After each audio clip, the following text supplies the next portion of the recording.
Bismillahirrahmanirrahim. Assalamualaikum warahmatullahi wabarakatuh. Waalaikumsalam warahmatullahi wabarakatuh. Apa kabar? Alhamdulillah luar biasa, tetap semangat. Masya Allah, sehat semuanya ya. Barakallah, luar biasa. Oh ya, hari ini kan kita akan bahas tentang teks anekdot ya. Kalau sebelumnya kita udah bahas tentang teks yang lainnya, ada teks laporan hasil observasi dan yang lain. Nah, kali ini kita akan bicara atau belajar tentang teks anekdot. Sebelum kita lanjut, apa sih teks anekdot itu? Ada yang mau menjelaskan sedikit tentang teks anekdot? Siapa coba lihat siapa aja nih yang angkat tangan, banyak banget, luar biasa. Nah, coba lihat tangannya. Ada yang mana nih? Oh, ada yang nyempil di sini. Ada yang nyempil satu orang. Ya, Yasmin, coba apa sih teks anekdot itu? Teks anekdot adalah teks atau tulisan yang menceritakan tentang kisah lucu atau cerita humor yang menggelitik dan bersifat satir atau sindiran. Masya Allah, luar biasa. Kasih aplaus dong. Wow. Iya, tadi dari definisi tadi yang disampaikan oleh Yasmin bahwa teks anekdot itu teks yang menceritakan tentang sesuatu yang lucu, yang lelucon gitu ya, yang humor, dan biasanya digunakan untuk menyindir gitu ya, meskipun ada juga sih yang nggak sindiran juga, tapi kebanyakan begitu. Nah, untuk kita tahu bahwa itu adalah sebuah teks yang disebut teks anekdot, apa sih ciri-ciri yang kemudian melekat dalam teks anekdot itu? Siapa yang tahu? Coba siapa? Coba kita lihat, banyak orang juga nih yang tahu tentang anekdot. Apa? Jangan-jangan kalian penyuka anekdot ya? Oke, Hilya. Coba Hilya, apa sih ciri-ciri dari teks anekdot? Ciri-ciri dari teks anekdot itu, teksnya itu biasanya mirip sama dongeng. Oh, gitu ya, mirip sama dongeng. Tapi dalamnya itu ada lucuan, ada humor gitu. Terus bisa yang membacanya itu jadi terhibur. Selain itu di dalamnya juga ada sindiran. Biasanya ada sindiran sama ada pelajaran yang bisa kita ambil. Masya Allah, bisa dipahami ya. Jadi kalau tadi Hilya mengungkapkan bahwa kita bisa tahu bahwa itu adalah teks anekdot, bahwa kenapa? Karena di dalamnya itu pastinya karena anekdot pastinya adalah isinya tentang humor, lucon, dan biasanya itu digunakan untuk menyindir. Kemudian juga ternyata ceritanya itu menggelitik gitu ya. Kemudian kita jadi terhibur, termasuk juga kita bisa mengambil pelajaran dari teks tersebut. Dan biasanya diceritakan, diungkapkannya dalam bentuk cerita dongeng gitu ya, seperti itu. Selanjutnya, biasanya kan kalau dalam sebuah teks itu ada struktur atau sistematika yang harus ada, biasanya seperti itu. Nah, kalau dalam teks anekdot sendiri ada nggak strukturnya? Ada nggak? Ada. Siapa yang tahu struktur dalam teks anekdot? Siapa yang tahu? Coba. Ustaz pengen lihat orang-orangnya yang tahu. Masya Allah, luar biasa. Kalau tadi dari sini, sebelumnya juga dari sini. Nah, kayaknya dari sini belum ada nih. Oke, kodi. Oh, jadi kalau kalian beli sesuatu, belinya satu kodi. Tahu nggak ukuran satu kodi berapa? 20. Satu kodi itu 20. Tapi satu kodi itu ternyata satu orang. Namanya Konita Diana. Oh, oke, kodi. Apa itu struktur dalam teks anekdot? Yang keras suaranya ya, biar semuanya kedengeran ya. Teks anekdot itu ada abstraksi itu tentang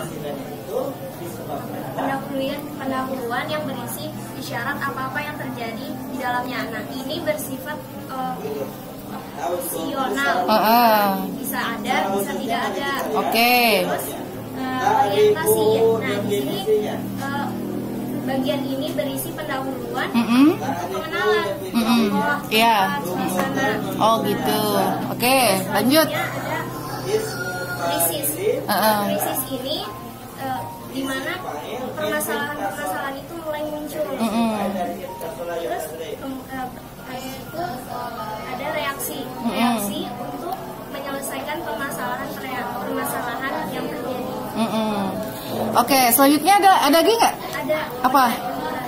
Terakhir apa? Kalian adalah orang-orang yang lucu. Wow. Oke, Kodi. Silakan Kodi. Koda. Pantesan kalian ketawa ternyata. Terakhirnya Koda, kembarannya Kodi. Baiklah. Saya pikir ada apa gitu ya kalian ketawa, ternyata Koda dan Kodi. Jadi yang mau dijelaskan Kodi apa Koda? Yang menjelaskan Kodi. Salah.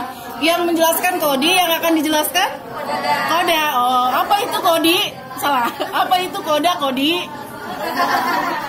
Koda adalah bagian yang berisi cerita.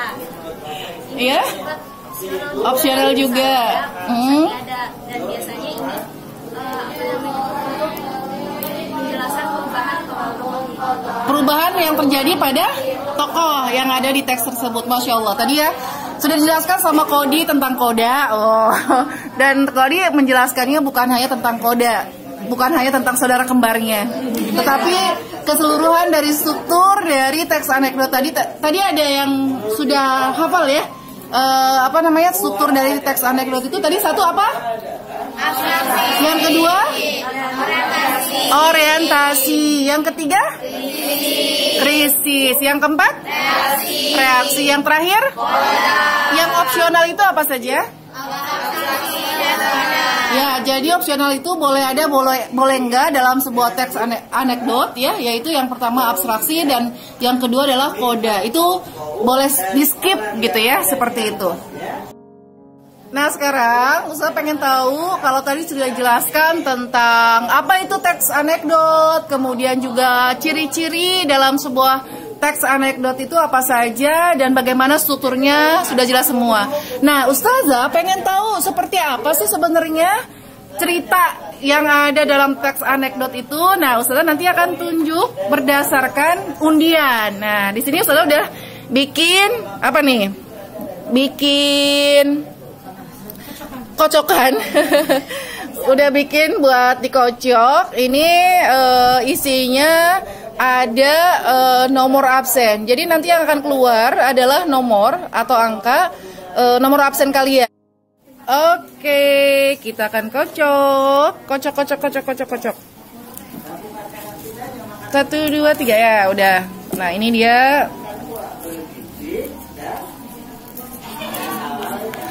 Nomor 11 dan nomor 11 adalah Naila Zikratun Nisa Pangestu. Apa kabar Naila? Mau cerita tentang apa nih teks anekdotnya? Tentang judulnya. Tentang sub masker. Apa?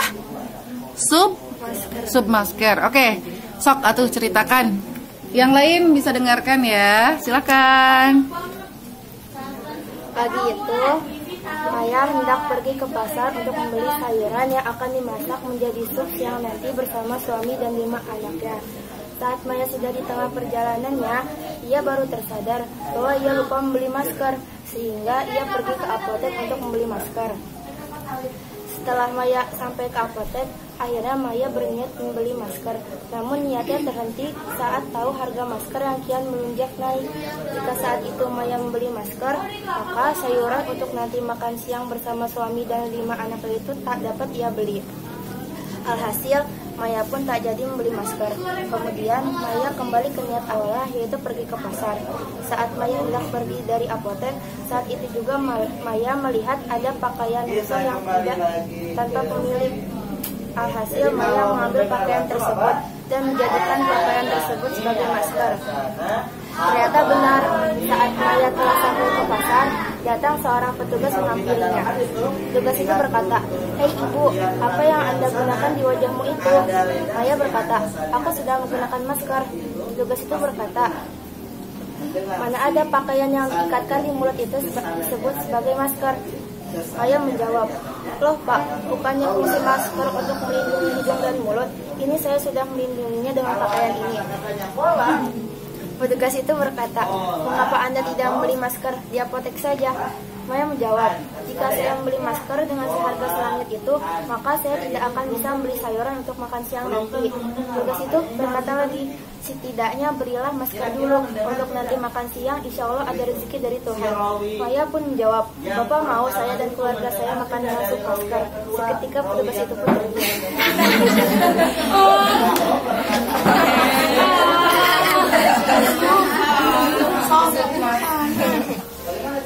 Sup masker, ini pakar sup masker.